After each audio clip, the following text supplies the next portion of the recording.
Hello, on se retrouve dans cette vidéo pour parler de la repentance.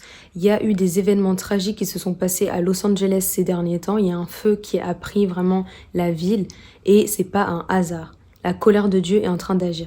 Et il y a aussi la colère de Dieu qui va tomber sur certaines personnes, des soi-disant chrétiens, s'ils ne se repentent pas. Donc, on voit ça tout de suite.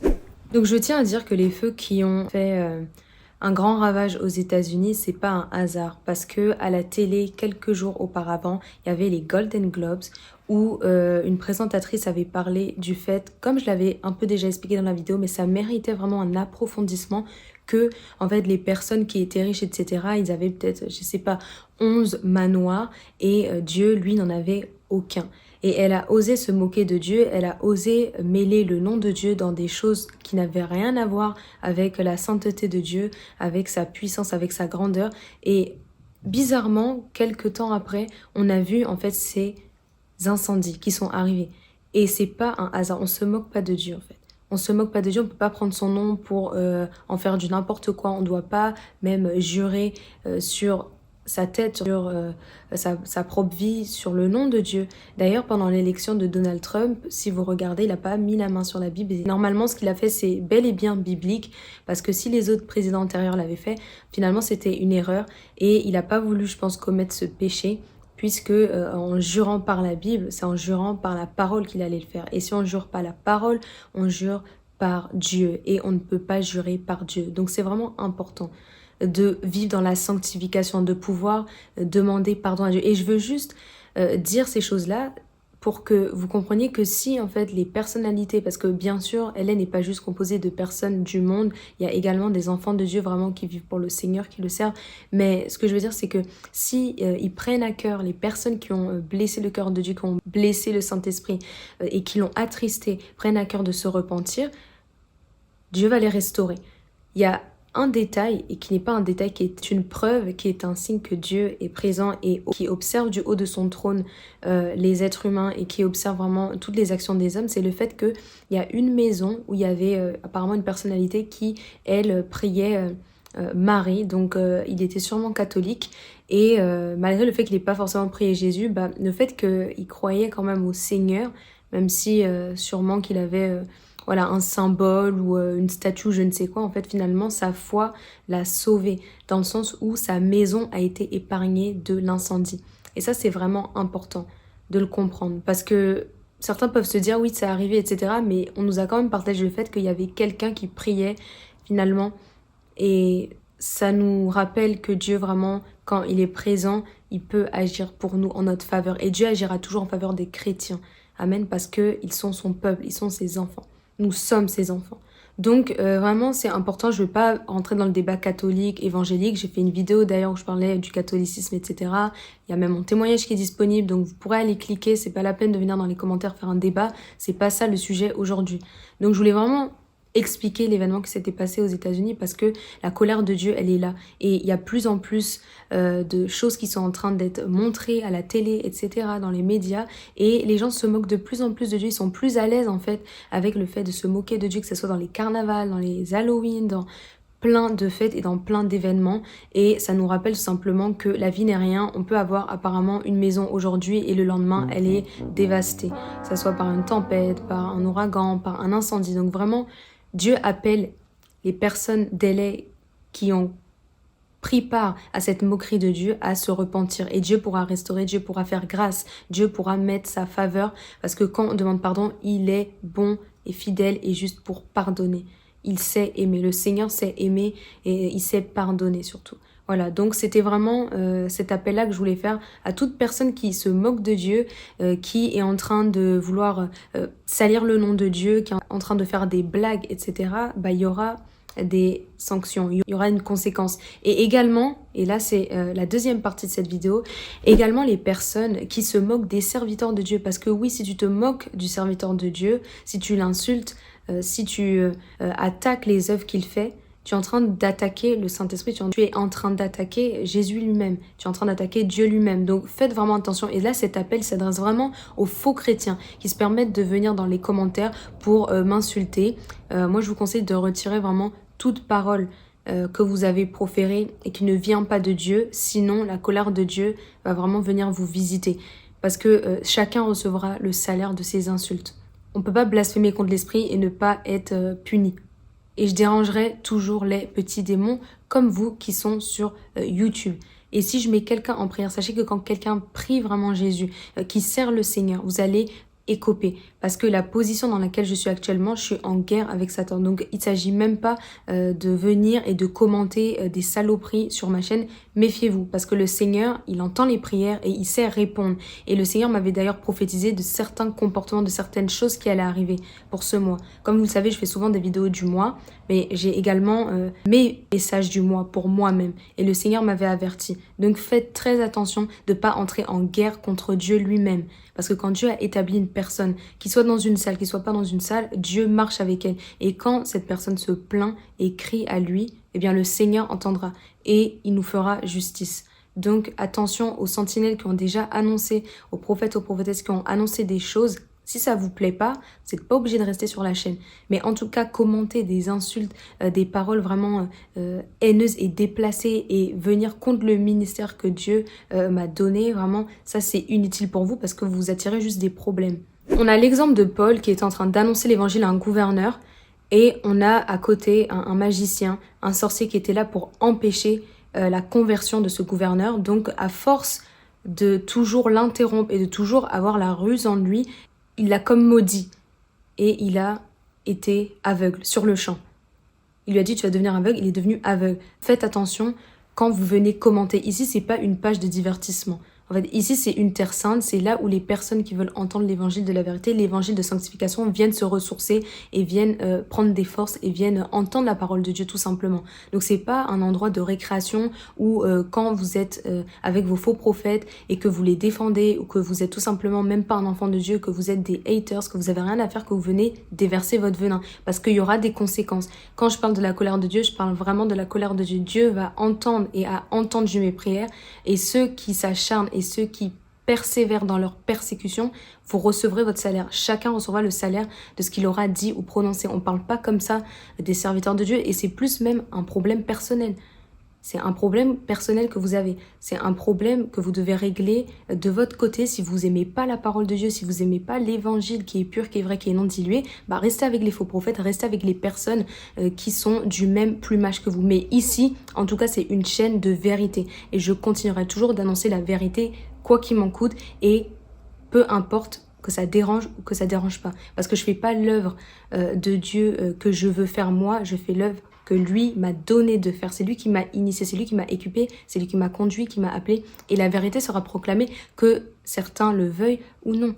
Dieu, quand il appelle un serviteur ou une servante, il lui donne l'autorité. On peut prononcer des paroles comme Paul les avait prononcées. Parce que quand vous êtes là pour détruire en fait la parole de Dieu, vous êtes là pour mettre des obstacles, des bâtons dans les roues, Dieu se souviendra de vous. Croyez-moi, Dieu va se souvenir de vous. Il y a des personnes même sur cette chaîne, vous portez des noms bibliques, mais en fait votre cœur il est noir, il est même pas rempli de l'esprit, vous êtes tout simplement égaré et vous venez en fait déverser sur cette chaîne des bêtises. Donc vraiment Dieu va vous tailler en pièces. Toutes les personnes qui s'acharnent à vouloir s'opposer à la vérité, vous verrez avec Dieu. Sinon je suis pas prophétesse. Parce qu'en réalité, vous n'aimez pas Jésus. Vous vous dites chrétien, mais vous savez même pas ce que vous faites. Un peu comme quand Jésus, il a été crucifié, il a dit, ils savent pas ce qu'ils font. Vous êtes des ennemis de la croix. Vous êtes des ennemis du vrai évangile. Vous n'aimez pas les vrais enfants de Dieu. C'est pour ça que ça vous dérange. Certains n'aiment pas en fait voir des personnes qui disent la vérité et d'autres personnes également, ils sont là comme ils savent qu'ils sont dans la convoitise des femmes. Vous savez que vous êtes en train de convoiter les servantes de Dieu, vous êtes en train de venir insulter, de venir parler des parents, des tenues, etc. C'est pas votre place ici. Si ça vous plaît pas, vous vous taisez, vous regardez pas. D'ailleurs, on ne sait pas pourquoi vous venez, si c'est pour calomnier. Si apparemment vous pensez que je suis pas dans la vérité, mais on sait entre nous que c'est vous les menteurs, eh bien vous n'avez rien à faire ici. On ne sait pas pourquoi vous vous acharnez en fait, parce que c'est contre vous que vous allez amasser. Celui qui sème, il va récolter. Vraiment, cette année 2025, il n'y a plus de blagues. Dieu est en colère. Et quand il envoie des serviteurs pour parler, les personnes qui vont se placer sur leur chemin pour les bloquer la route, vraiment, ils vont confirmer que Jésus est Dieu. Même si peut-être vous croyez en d'autres dieux, parce que pour moi, c'est pas des personnes qui croient en Jésus. Vous croyez vous-même que vous êtes sauvés, vous croyez que vous êtes dans le vrai, mais vous êtes des religieux, comme les religieux qui ont tué Jésus. Vous n'y connaissez rien à Christ et vous vous permettez de parler contre des serviteurs de Dieu, etc. Ça rime à quoi? Vous n'avez aucune crainte de Dieu et vous êtes même jaloux pour certains. Vous êtes jaloux de l'appel de Dieu que le Seigneur a mis dans la vie de ses serviteurs et de ses servantes. Et cette jalousie, en fait, ça provoque en vous de la haine. Et ça vous dérange qu'on puisse enseigner la vérité. Parce que certains aimeraient être à la place des serviteurs et des servantes de Dieu, mais ils peuvent pas, c'est pas Dieu qui les a appelés. Et certains, même à cause du même âge, sont en fait complexés, ils se disent pourquoi pas moi, pourquoi c'est elle? Bah oui, ça sera toujours le choix de Dieu qui domine sur les plans des hommes et sur le choix des hommes. Moi, j'ai peur d'aucune personne qui se trouve dans les commentaires, mais Dieu va vous humilier. Pourquoi? Parce que vous venez et vous respectez pas l'onction qu'il y a dans la vie des gens. Vous respectez pas, en fait, la parole de Dieu. Et ça, c'est très grave. Vous respectez pas la parole de Dieu et vous pensez que vous serez béni, mais vous n'allez pas être béni. Et c'est pas avec les insultes, en fait, que vous allez y arriver. Donc ça, tout ça, c'est sans effet. C'est contre vous-même que vous êtes en train de travailler. Et c'est votre propre vie que vous êtes en train de détruire. La fosse que vous voulez creuser pour d'autres personnes, c'est vous-même qui y tomberez. Parce que vous êtes comme des personnes qui posaient des pièges. Mais c'est vous-même qui tomberez dans ces pièges et dans la ruine et dans la destruction. Vous savez, nous-mêmes, les serviteurs de Dieu, on aura à rendre des comptes. C'est-à-dire de l'enseignement qu'on aura servi aux personnes, aux brebis, etc., aux âmes. Et c'est un poids, c'est une responsabilité. Donc même si moi je fais pas la volonté de Dieu, je fais pas ce qui plaît à Dieu, finalement le Seigneur va me réprimander. Donc c'est vraiment une responsabilité importante que de prendre soin du peuple de Dieu, de donner des messages, de donner des prophéties, de pouvoir prier pour les gens. C'est quelque chose que tu peux pas faire de toi-même, c'est Dieu qui t'accompagne dedans. Donc ceux qui veulent aller voir les faux prophètes, les faux pasteurs, bah allez-y, allez sur leur chaîne, allez les encourager, mais ici sur cette chaîne, le message de la vérité continuera d'être prêché. Et tant que vous repentez pas, attendez-vous à des conséquences. Pourquoi je vous dis ça? Parce que j'avais une personne à mes côtés qui m'avait combattu dans mes projets musicaux et il s'est amusé finalement à pécher contre Dieu, contre moi, contre le ministère finalement, contre l'œuvre que Dieu m'a donnée. Et en faisant ça, finalement, moi j'ai prié le Seigneur pour que Dieu soit juge entre nous deux. Parce que certaines personnes, quand ils font le mal, ils savent vraiment quand même qu'ils sont en train de faire du mal, ils aiment juste être rebelles à Dieu et c'est pour ça qu'ils sont en train d'enquiquiner les serviteurs, les servantes de Dieu. Mais c'est contre eux-mêmes que ça va retomber. Parce que par la suite, quand j'ai revu cette personne, finalement, c'était une personne voilà, qui était dans les insultes, qui respectait ni Dieu, ni les choses de Dieu, ni même moi, ma personne. Et il s'est avéré qu'après le coup fatal d'avoir voulu vraiment attaquer mon ministère, en faisant quelque chose vraiment qui est pas du tout bien, cette personne, elle avait plus la paix la nuit, elle dormait pas bien, elle disait elle sentait comme des asticots ou des choses en fait qui marchaient dans son corps, je sais pas si c'est des asticots ou des vers, peu importe, ou des moustiques. Je me rappelle du mot aussi moustique qu'il avait dit. Donc ça, c'est des conséquences des personnes en fait qui sont en train d'empêcher le message de Dieu, de toucher des personnes qui ont envie d'être sauvées et qui ont envie de marcher dans la vérité avec Dieu. Et ça, faut faire attention. Parce que 2025, c'est pas une année de blague, c'est la continuité de 2024. Donc les personnes qui croient que Dieu est un Dieu de blague, mais détrompez-vous. Parce que cette année, vous allez voir que Dieu est réel. Oui, il est réel. On dit souvent Dieu est amour, etc. Mais Dieu, c'est aussi faire sa justice, accomplir sa justice et rendre à chacun, selon ses œuvres, le salaire de ce qu'il aura fait sur terre. Et aux serviteurs et aux servantes de Dieu qui souffrent pour l'évangile. Donc j'espère que c'est très bien compris. Parce que cette personne, finalement, après, elle était venue me raconter ça et elle s'est plus amusée avec moi, en fait. Et finalement, cette personne a un peu fui. Voilà, elle voulait plus trop me côtoyer. Et gloire à Dieu. Parce qu'on n'est pas là, en fait, pour être avec des personnes et parler à des personnes qui sont, en fait, là pour nous nuire. Donc, si vous êtes là pour nous nuire, les vrais serviteurs et servantes de Dieu, nous verrons la gloire de Dieu. Vous allez voir la colère de Dieu. Et Dieu va nous élever. Parce que finalement, c'est ça que Dieu va faire. Plus vous persécutez et plus Dieu va élever, que vous le vouliez ou non. Donc il y en a d'autres, c'est pas les insultes. J'aimerais aussi parler de ce troisième point. Il y en a d'autres, c'est pas les insultes, mais c'est l'émotion. Et sachez que Dieu n'est pas dans l'émotion, Dieu n'est pas dans la pitié. Ça, faut arrêter ça. Parce qu'il y a des personnes, on vous donne un conseil, vous l'appliquez pas et vous redemandez encore d'autres conseils. Vous voulez reposer d'autres questions, appliquez déjà ce qu'on vous dit de faire. Moi, des fois, je vois des commentaires, je comprends pas en fait quel est votre but. Si c'est pour distraire. Parce que quand vous êtes normalement en train de suivre quelqu'un qui vous donne déjà assez de clés suffisamment.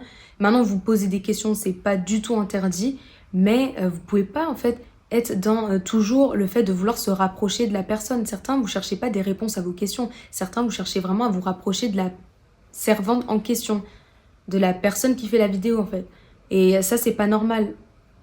Et sachez également que le prophète, il n'est pas en général quelqu'un qui va être super collé aux hommes, qui va être toujours là à vous parler. Déjà, c'est même pas ce qu'on doit attendre d'un serviteur de Dieu, parce que les brebis, j'ai remarqué, attendent tellement des serviteurs de Dieu, et on n'est pas là pour materner. Vous avez un Dieu, un Père, qui est là pour vous, pour écouter vos prières, pour répondre à vos prières. Mais le fait d'en demander trop aux serviteurs de Dieu, finalement, c'est pour aboutir à quoi ?